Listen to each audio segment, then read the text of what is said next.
नमस्कार. आज आपण घरीच अगदी सोप्या पद्धतीने कुरकुरीत आणि मस्त फुलणारे साबुदाणा बटाट्याचे पापड बनवणार आहोत. हे पापड इतके छान होतात की एकदा बनवले की वारंवार याच पद्धतीने तुम्ही पापड बनवणार. चला तर मग सुरुवात करूया. यासाठी साहित्य लागणार आहे 1 किलो साबुदाणा, 3 किलो बटाटे, 4 ते 5 लाल तिखट मिरच्या आणि मीठ. हे सगळं साहित्य आपण आधीच तयार करून ठेवलेलं आहे. तर चला सुरुवात करूया.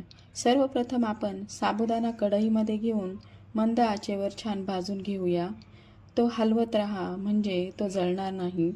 साबुदाणा फुलायला लागला की समजून घ्या की हा परफेक्ट भाजला गेला आहे. ही स्टेप महत्त्वाची आहे कारण यामुळे पापड कुरकुरीत होणार आहेत. आता हा भाजलेला साबुदाणा मिक्सरमध्ये टाकून बारीक पीठ तयार करून घेऊया. पीठ दळून झालं की तो चाळणीच्या साहाय्याने चाळून घ्यायचा आहे, म्हणजे त्यामध्ये गाठी राहत नाही आणि पीठही छान होते.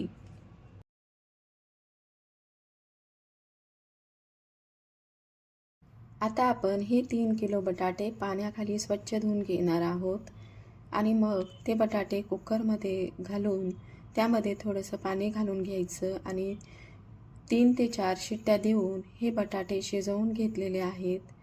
आता कुकर थंड झाल्यानंतर या बटाट्याची साल काढून घ्यायची आहे आणि मग एका किसणीच्या साहाय्याने हे सगळे बटाटे किसून घ्यायचे आहेत, नाहीतर मॅश करून घ्यायचे आहेत. यामध्ये गुठळ्या राहता कामा नाही, कारण गुठळ्या जर राहिल्या तर पापड हे नीट होत नाही, त्यामुळे यामध्ये गुठळी राहता कामा नये. आता आपण मिक्सरच्या भांड्यात लाल सुक्या मिरच्या 4 ते 5 आणि मीठ हे घालून याची पेस्ट तयार करून घेणार आहोत. एका मोठ्या भांड्यामध्ये किसलेला बटाटा, साबुदाणा पीठ मिक्स करायचं आहे आपल्याला. त्यामध्ये हे लाल तिखटची पेस्ट केली आहे ती सुद्धा घालायची आहे. हे सगळं आपण छान मिक्स करून घेणार आहोत.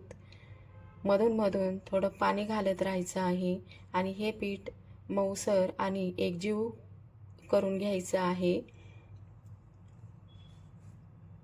जेवढ्या पद्धतीने आपल्याला पाणी पाहिजे तेवढं पाणी आपण यात ॲड करू शकतो. पीठ हे मऊसर झालं पाहिजे आणि एकजीव झालं पाहिजे. आता गॅसवरती एक मोठं भांडं ठेवा आणि त्यामध्ये पाणी गरम करा. नंतर चाळणी किंवा आपण ज्या भांड्यामध्ये साबुदाणा पीठ आणि बटाटे यांचं मिश्रण बनवलं आहे ते भांडं यामध्ये स्टीम करायला ठेवा.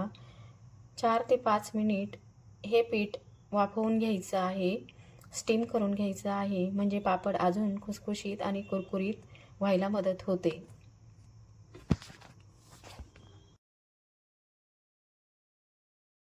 आता आपण पापड तयार करायला घेणार आहोत. मशीनच्या साहाय्याने किंवा हाताने पण हे पापड तयार करता येतात, तर मी इथे मशीनच्या साहाय्याने पापड तयार करणार आहेत. सर्वप्रथम आपण प्लास्टिक शीटवरती थोडंसं तेल लावून घ्यायचं आहे आणि मग साबुदाणा पिठाचे जे मिश्रण तयार केलं आहे त्याचे छोटे छोटे गोळे तयार करून घ्यायचे आहे आणि मग त्या प्लास्टिक पेपरवरती ही लाटी ठेवून वरती पेपर ठेवून प्रेस करून आपल्याला जसा पाहिजे तसा आकार द्यायचा आहे.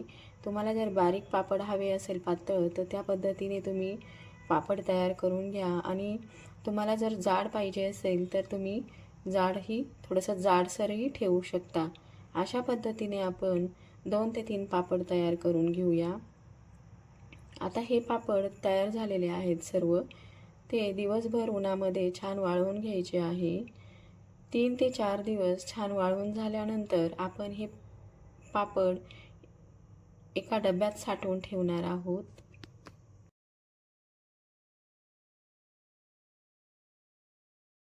अशा प्रकारे आपले पापड तयार झालेले आहेत. आता हे पापड आपण तळून बघूया.